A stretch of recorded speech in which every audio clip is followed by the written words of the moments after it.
The First World War ended with 20 million military deaths and up to 13 million civilian deaths.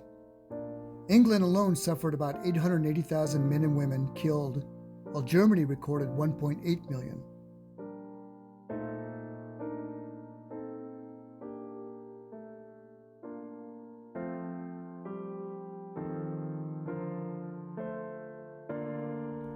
Treating wounded soldiers and civilians were doctors and surgeons from throughout the United Kingdom. Of the nearly 42,000 registered doctors in Britain, about 1,000 were women by 1960. Yet the Royal Army Medical Corps refused to allow women doctors to utilize their services near the front.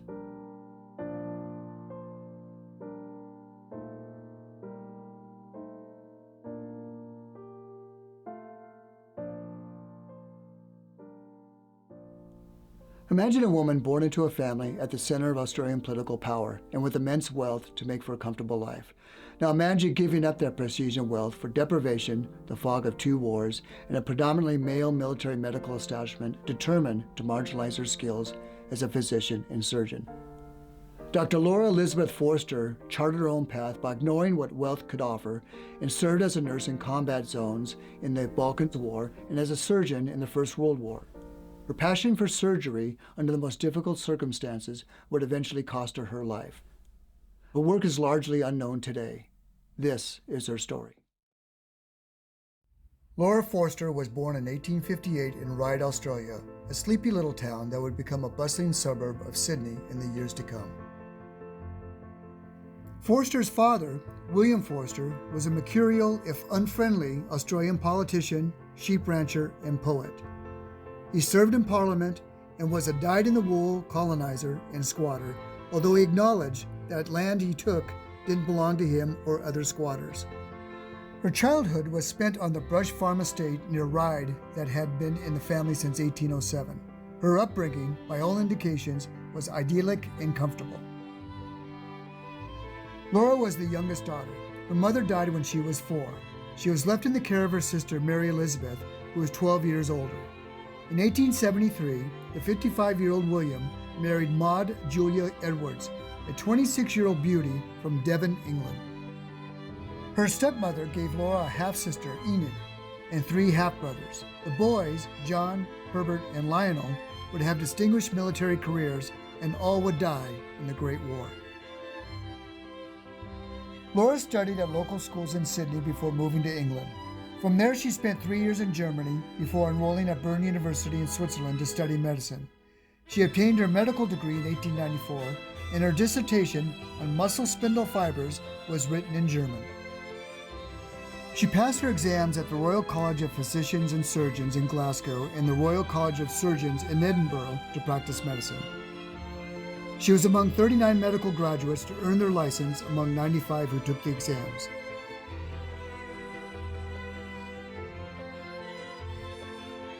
She also studied the degeneration of nerve fibers with the famed Nobel Prize winner, neuroscientist, and pathologist Santiago Ramon y Cajal, who regarded Laura as a peer. While serving as the chief medical officer at the Cutler Bolter Hospital at Oxford, she studied at Oxford University the causes and effects of ovarian diseases in mentally ill women. She used the pathology laboratory at Claybury Lunatic Asylum for a project with her mentor, Dr. Frederick Mott. She would later publish a research paper on tubercular human lymphatic glands under Dr. Gustav Mann. Mott would later champion her work in a research paper on ovarian diseases published under her name after her death in 1917. In late 1912, Dr. Forster volunteered to serve as a surgeon in the Balkan War. However, the military medical establishment decided otherwise, and it was not meant to be. Blocked by British military officials to serve as a surgeon, she volunteered as a nurse with the British Red Cross, which proved to be valuable experience in combat situations. This would serve her well, particularly in Antwerp.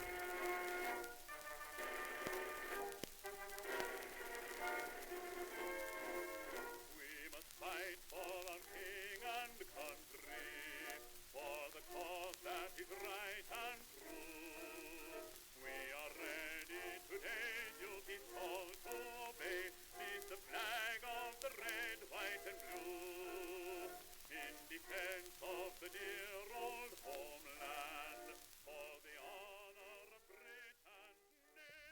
Saving hundreds of lives were the men and women surgeons at the front.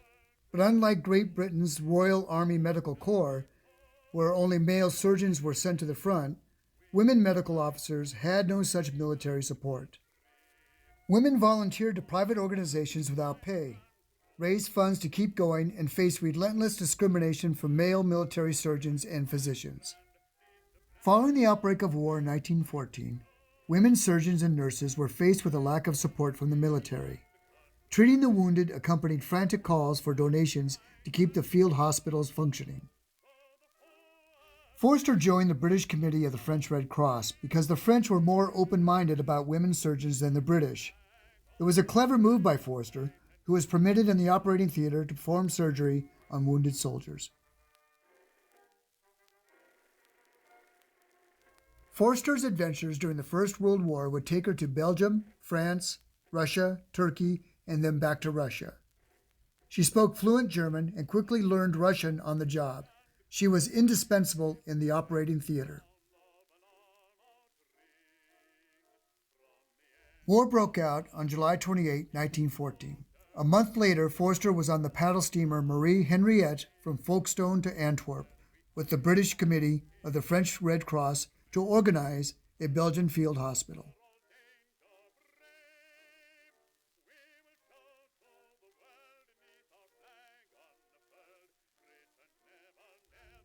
But all was not perfect. Forster joined Ethel Baker and doctors Alice Benham and Dorothea Maud. In all, there were 8 surgeons initially on staff, but their freedom to make decisions about their patients was limited. They performed in the operating theater in Antwerp under the supervision of doctors J. Hartnell Beavis and Henry Sessions Souter.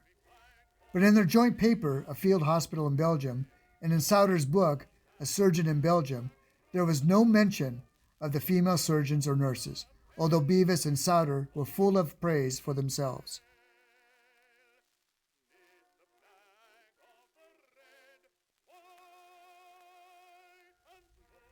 At 56 years old, Forster was perhaps the oldest physician on staff. She was very small, with elfin features, and somewhat frail even in the best of health. She didn't necessarily telegraph her presence, but she did exhibit a steely disposition in the operating theater and under bombardment, thanks to her experiences in combat zones. The hospital in Antwerp was a converted school, and the staff enjoyed relative comfort until the first wave of about 170 British and Belgian wounded arrived 3 days later. Forster, Benham, Maud, and Baker spent long shifts in the operating theater assisting Beavis and Souter. They immediately discovered that gunshot and explosives causing serious injuries were nothing like traffic and work-related injuries back home. Many wounded came in caked in mud, and many patients were septic by the time they arrived. They learned on the job how to treat patients, but they also found that burn victims were a special challenge. Doctors rotated going into the city center marketplaces to treat civilians for minor injuries and ailments, and to the trenches at the front to treat the wounded who hadn't made it back to the field hospital.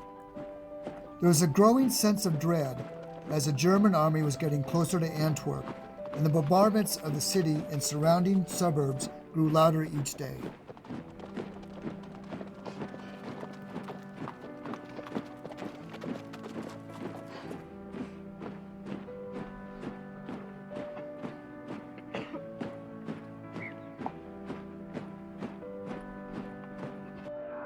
During the first week of October, it was clear the Germans would seize the city. The order to evacuate was given on October 6, and the streets were jammed with civilians fleeing the city. The Belgian defenses were poor and easily overwhelmed. With shells falling every 2 minutes, Forster, Benham, Maud, and Baker moved the wounded soldiers and Marines, 73 Belgians and 40 British, from the wards into the basement of the hospital.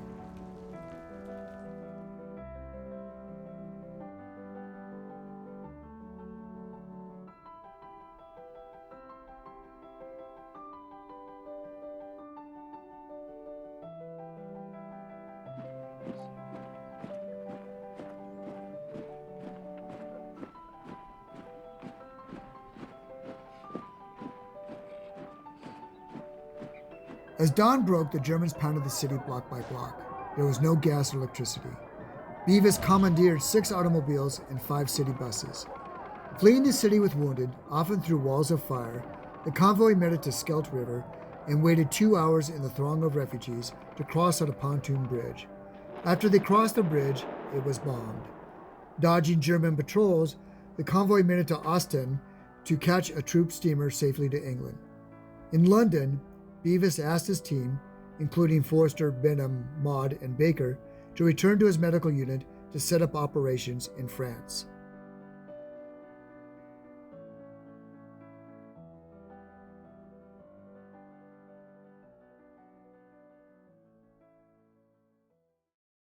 Safely back in London, the 4 surgeons pondered their future. Were they to return to Dr. Beavis's medical unit, which was now in France, or to reject his offer? After discussing the alternatives, they decided to refuse the offer and to find surgical work elsewhere. Dorothea Maud ultimately went to Serbia. Alice Benham went to Petrograd. Ethel Baker decided to remain in England and work for a military hospital there. And Laura Forster initially went to France, but later heeded Alice Benham's advice and went to Petrograd. It's unknown the circumstances surrounding their rejection of Dr. Beavis's offer, but clearly the 4 felt no loyalty to him. In France, and on her own, Forster developed a pattern that would remain for the rest of her tour of duty. Becoming more or less an itinerant surgeon, she moved from field hospital to field hospital where surgeons were needed the most. This was her mediator, working daily around the clock in an operating theater. Her presence in the field hospital was dictated by the ebb and flow of the wounded. Whatever restrictions she was working under Beavis in Antwerp were not present in France.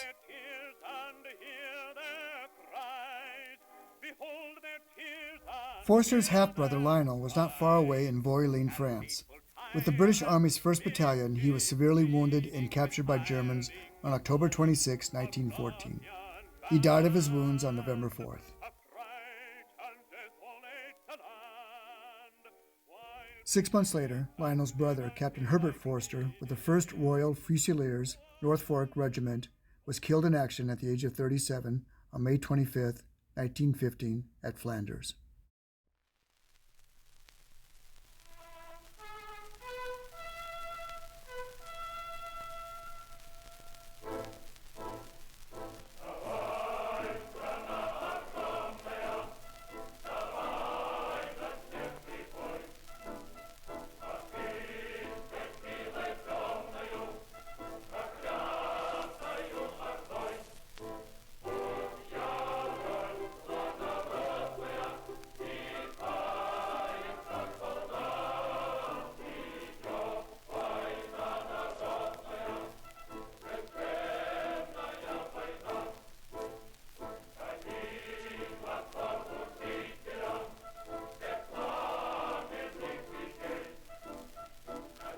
In Petrograd, she met for the first time members of the National Union of Women's Suffrage, which had set up the Millicent Fawcett Hospital units named after its president, Millicent Fawcett, a moderate suffragette. Moscow and Petrograd were suffering from catastrophic food shortages, and typhoid, smallpox, measles, and diphtheria ran unchecked. In Petrograd, Forster reunited with Benham and met Winifred Moberly, the administrator for the operation. Forster, Benham, and Moberly would become close friends. Forster found a position at a 2,000-bed hospital in the men's surgical department and mastered Russian. In March 1916, Forster transferred to Millicent Fawcett's 116-bed maternity hospital. The Caucasus campaign was a turning point in Laura Forster's overall health. The Russian Red Cross needed volunteers for the long journey to Turkey and sought skilled surgeons. Forster did not hesitate to join. She left Petrograd in May 1916 for the nearly 2,400-mile journey to Turkey. By summer, temperatures reached 35 Celsius, making the march a grueling experience. At night, temperatures fell to nearly freezing. There is no shelter for sleep. Forster joined troops and civilians by staking out a place in the open next to the road. By the time she reached Turkey, she was exhausted but quickly fell into a rhythm at the new hospital.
Dr. Forster arrived in Erzurum on the heels of the Russian attack in February 1916 that left 13,000 Russians wounded, 40,000 casualties among the Ottoman army, and more than 300,000 refugees streaming into the region.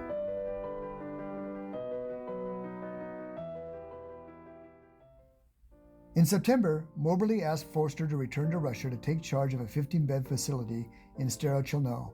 A nurse, Josephine Percival, described the village as a primitive, sad little place.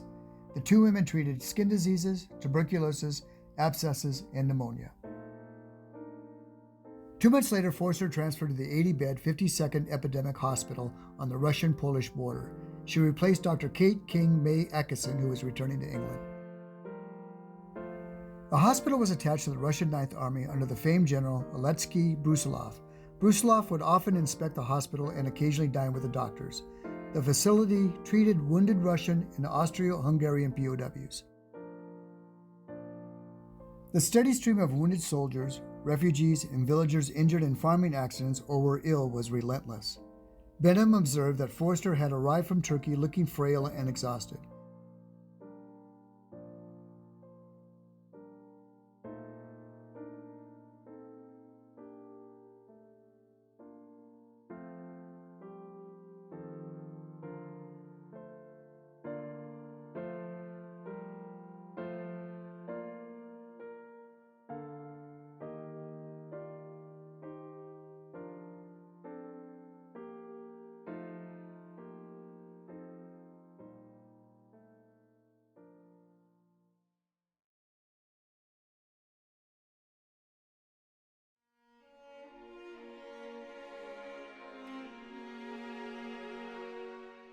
She never had a chance to catch her breath.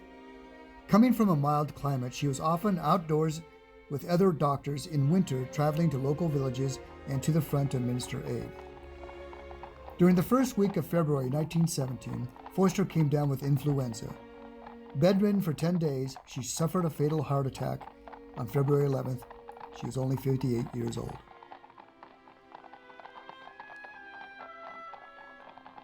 She received a Russian Orthodox funeral. The casket was opened and she was draped in a British Union Jack flag, although she was Australian.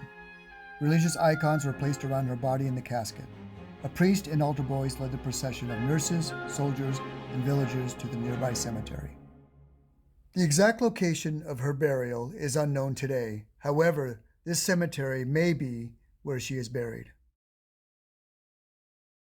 Dr. Forster's sister, Mary Elizabeth Cater, established a memorial fund in her name at the Women's College at the University of Sydney.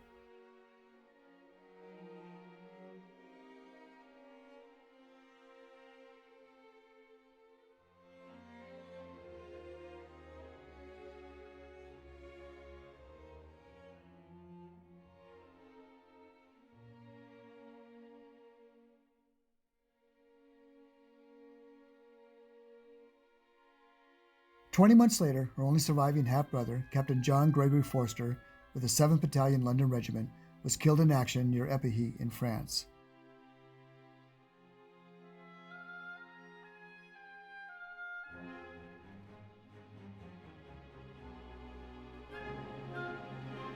History has not been kind to the women surgeons and physicians who served in combat zones throughout the Great War. Acknowledgement in military medical records is sparse.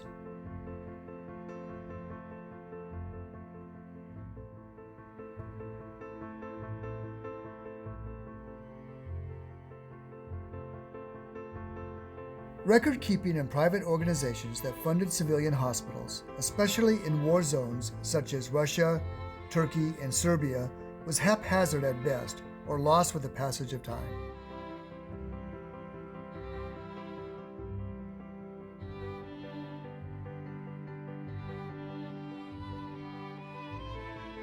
Male surgeons traded on their war experiences to enhance their reputations. Many women who risked their lives at the front, like Alice Benham and Winifred Moberly, said little about the war.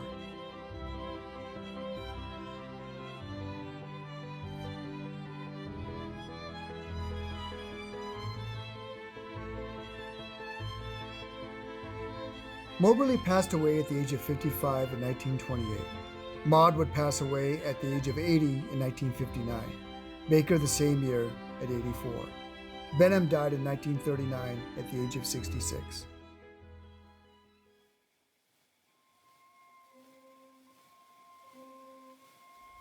And today, they remain the silent heroes of the Great War.